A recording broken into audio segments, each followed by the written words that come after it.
The share of agriculture in the state GDP is 12%. The number of people dependent on this GDP of 12% is 50%. On one hand, when you have almost 50% of the state's population living in urban areas, 12% GDP caters to 50%. We need to do something about it. The productivity gap needs to be addressed. And how do we do this? Irrigated land has not increased by more than 1% in the past 20-25 years. In a state like Maharashtra, where it was expected that at least 20 to 25% of the land would be irrigated, and we increase our irrigated land at the rate of at least 2% per annum, we have brought ourselves to a situation where we really wonder what we are doing to irrigate our land. Some new thoughts were given at the level of MEDC, and one of the projects that was taken up for study by the MEDC was the Neera-Devghar project. And in that, we gave recommendations to the state and to the Water Resources Board, the chairman of which Mr. Buddhi Raja is present here today, as to how, without depending on government funds, the canals that presently are not built, and the dams have been built, but the water doesn't reach those lands which need to be irrigated, can be done without the state having to spend a single penny. Partial urbanization will increase time to time, and unless the lands get irrigated without the government doesn't really have the wherewithal and the money. So we have to find new ways by which, without the government spending that money, we can really irrigate more and more land and take it to the 20% mark, at least in the next 5 years. Some out-of-the-box thinking. We had a group of geologists from different parts of the world who mapped through satellite the deep water aquifers. I'm not talking of the underground water table. I'm talking of the aquifers which are 1 kilometer to 2 kilometers under the ground, which never get touched, which haven't been touched for 1,000 years. The Massachusetts Institute of Technology in Boston had a team which came to Maharashtra and did a study where we found that huge amount of aquifers still have capacity to store enough water which will last us for 10 years. The water from Konkan which flows into the sea, if that water through bores can be taken to these underground aquifers and they be charged, then from the other side of Konkan, that is other side of the Western Ghats, in the rain shadow region, there could be bores built straight to those aquifers, and Konkan water feeds the aquifers, and those areas which presently do not have rain can then be irrigated out of these aquifers. This is out-of-the-box thinking, and if the state wants to come forward, the Massachusetts Institute of Technology is willing to send their team at their expense and cost to do a detailed study and present it to the government of Maharashtra, and MEDC shall be happy to do that. Making business in this city easy, making business in this state easy is one of the targets that the Chief Minister and the government has set to itself.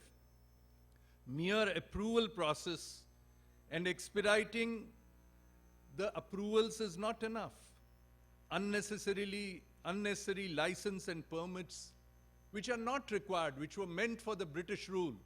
We are an independent country, should be eliminated. Our members of the Hotel and Restaurant Association, AHAR, are here. They tell me that as many as 32 licenses and permit need to be taken to start a 500 square feet restaurant to sell simple things.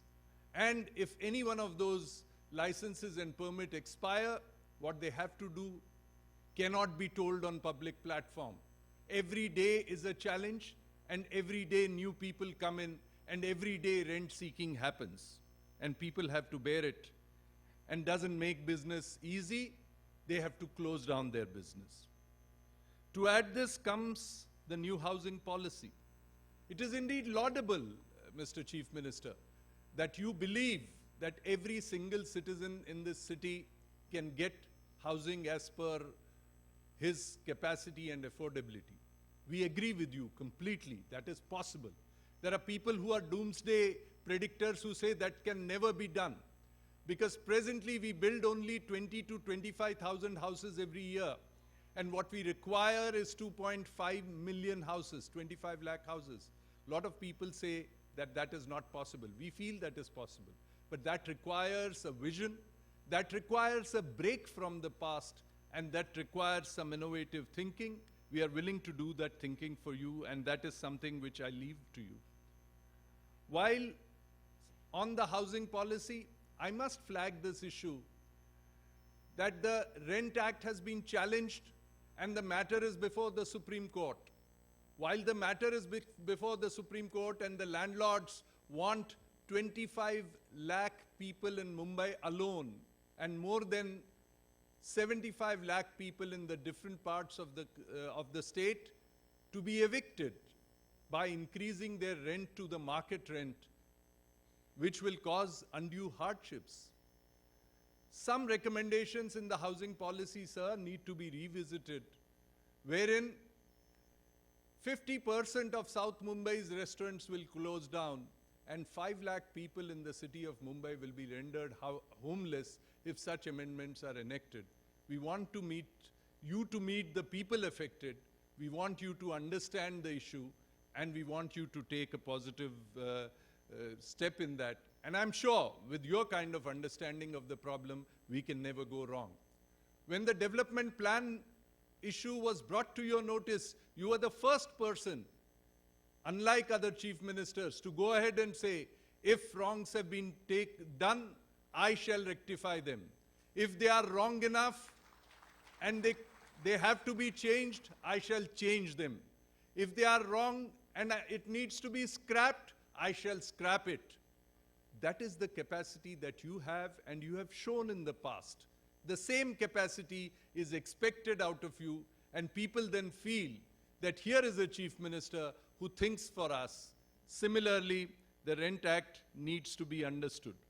Suggestions for affordable housing are there in the policy, but these suggestions are in MMR region.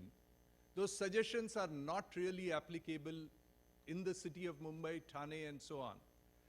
The policy says that 5 years annual income should be enough for a person to buy a house. The highest paid civil servant, whether he be the rank of chief secretary or anybody in the state of Maharashtra, earns about ₹1 lakh a month, which means 12 lakh of rupees a year, which means 60 lakhs of rupees in 5 years.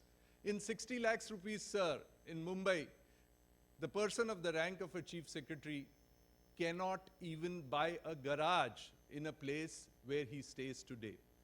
The rates of the flats have gone up to ₹1 lakh, 1,20,000, and so on. And something needs to be done about it. The housing policy and urbanization policy needs to be revisited. The state is the fastest growing urbanized state in the country. We have about 50% of our population living in urban areas, and more are joining in a big way.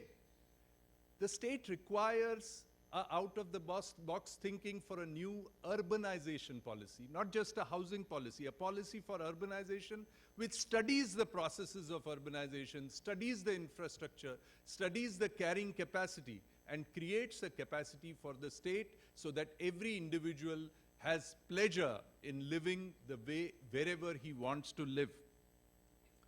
Production of electricity, some out-of-the-box thinking. There is a huge amount of produce from the electricity that you can do from the waves. Just in the Thana Creek, there was a study undertaken very recently by a German group and an American group, and they have come to a conclusion that just out of tidal energy in Thana Creek alone, we can create enough electricity not just to power the JNPT, but also to power the adjoining places in Navi Mumbai, Thane, and Mumbai as well. They are even willing to set up a pilot project at their expense to prove to us that this kind of a tidal electricity can be generated. We need the thinking. Tourism policy not restricted to Ashtavinayak alone. Tourism policy with 700 kilometers of coastal way, Bombay to Goa, every single spot can compete with any part of Goa today. We really need to have a proper policy. The beautiful forests in the areas where you come from, whether it is Tadoba or the other places in Vidarbha, need to come on the international tourism map.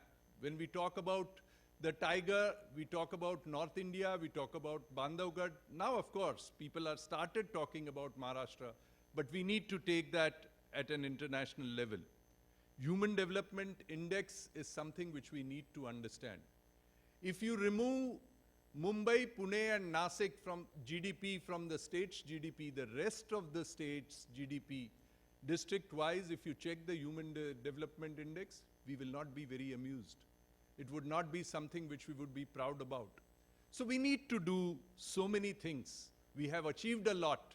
You in your 6 months have shown that you have the gumption and the courage to admit faults of the government if there are faults, to admit that something needs to be done out of the box, to go out of the way and do things which are good. In your stewardship, these are the issues which I have flagged. For paucity of time, I curtail myself not to flag more issues for you, but I promise you that if we coordinate and interact, this magical figure of 3,20,000 crore of debt that the state has will vanish in no time. It only requires a positive frame of mind, it requires the will, and it requires the power to go ahead with it. You have the power, you have the mandate, you have the will, and you have promises to keep. And we will help you in doing that. With this, ladies and gentlemen, let us welcome the Chief Minister of Maharashtra, Mr. Devendra Fadnavis, to deliver the D.R.Gadgil